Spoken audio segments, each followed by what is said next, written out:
ஒரு tracing paper இல்லாமல், ஒரு கார்பன் பேப்பர் இல்லாமல் ஒரு டிசைனை எப்படி கிளாத்தில் ட்ரான்ஸ்ஃபர் பண்ணுறது அப்படின்றத பற்றி இந்த வீடியோவில் பார்க்கலாம்.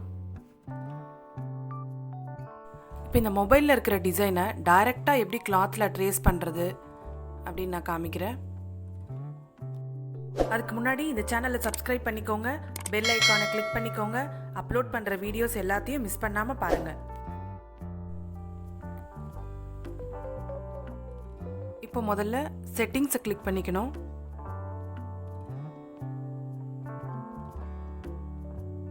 செட்டிங்ஸில் உங்களோட ஸ்க்ரீன் லாக் எவ்வளோ டைமுக்கு செட் பண்ணியிருக்கீங்கன்னு பாருங்கள். அதை மேக்ஸிமம் டைமுக்கு மாற்றுங்க.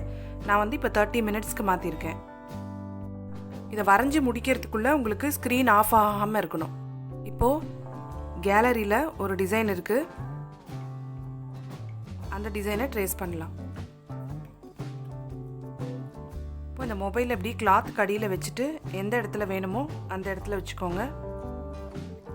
வச்சுட்டு ஸ்க்ரீனுக்குள்ளே கைப்படாமல் அப்படியே நம்மளுக்கு தெரிகிற டிசைனை மேலேயே வரைஞ்சிட்டு வரலாம். ஸ்க்ரீனுக்குள்ளே கை வச்சிட்டிங்க அப்படின்னா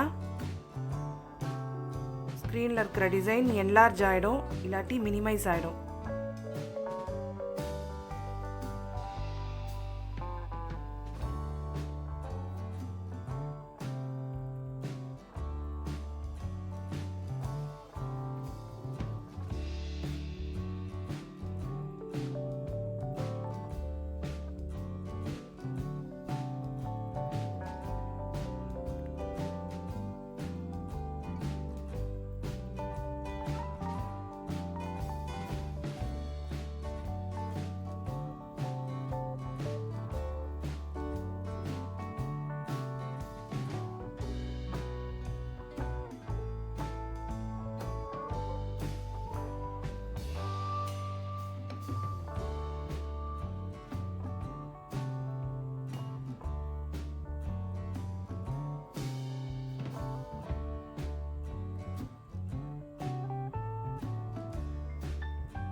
இப்போது ஃபுல் டிசைனே வரைஞ்சி முடிச்சாச்சு.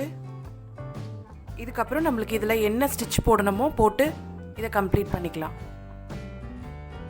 இப்போ பாருங்கள், இதே டிசைனை நம்ம ஒரு டார்க் கலர் கிளாத்தில் எப்படி தெரியுதுன்னு பார்க்கலாம்.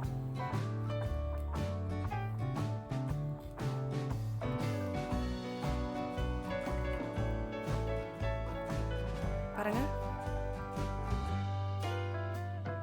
இந்த மாதிரி டார்க் கலர் கிளாத்தாக இருந்தாலும் நீங்கள் இதில் வரையலாம்.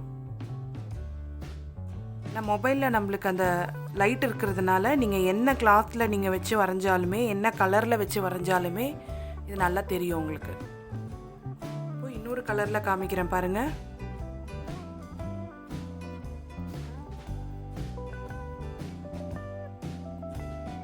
இந்த கலரில் வச்சு வரைஞ்சாலும் உங்களுக்கு கிளியராக தெரியும்.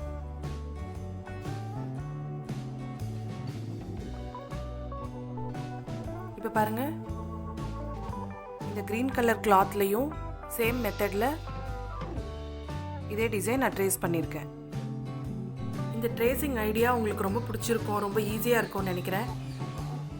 ட்ரை பண்ணி பாருங்கள்.